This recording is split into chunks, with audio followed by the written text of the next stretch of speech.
TN. All right, let's shift focus to matters politics. And President William Ruto is on Tuesday set to begin a week-long development tour of the northern region counties of Mandera, Wajir, Garissa, and Isiolo. The head of state has seemingly embarked on a campaign trail ahead of the 2027 polls, now focusing on wooing new political allies as dissent emerges in his political backbone in the 2022 polls, the Mount Kenya region. Now, the president is expected to convene a first cabinet meeting in the northern region in Garissa County.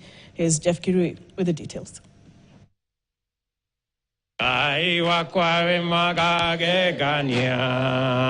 Following the growing wave of dissent against his administration from his supporters in the 2022 polls, the Mount Kenya region, President William Ruto is seemingly spreading risks, quoting other friends ahead of the 2027 polls.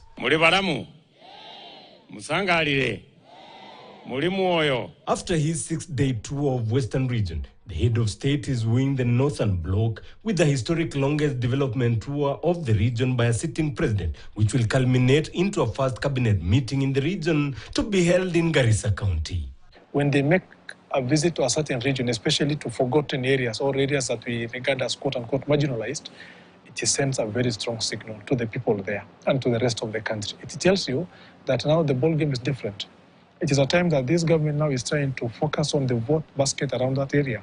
It is trying to see that these particular numbers, if they are coalesced, if they are brought together, they might mean something. Since the impeachment of Rigathi Gachagua as the deputy president in October last year, President Ruto has cut his trips to the Mount Kenya region. His last visit was in November last year in Embu during the Episcopal ordination and installation of Bishop Peter Kimani Ndung'u, where congregants refused to cheer Ruto, but gave Gachagua and former President Uhuru Kenyatta a heroic welcome. Indeed, it is a political statement that is making to Mount Kenya region that, look, as a government, you have a lot of things to offer.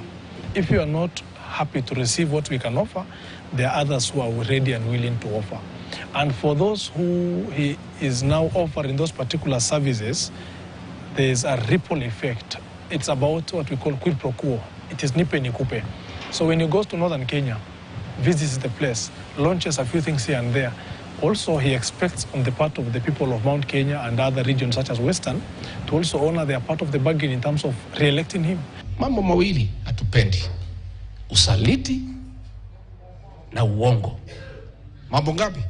In the meantime, Deputy President Professor Kithure Kindiki is faced with the daunting task to change the dwindling political fortunes in the Mount Kenya region. We are not uniting, either as parties or even under the broad-based arrangement against other Kenyans, or against any region, or against any community, or against any person.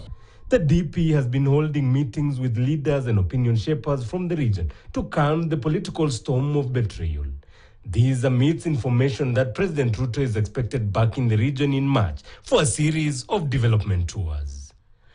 Jeff Kirui, KTN.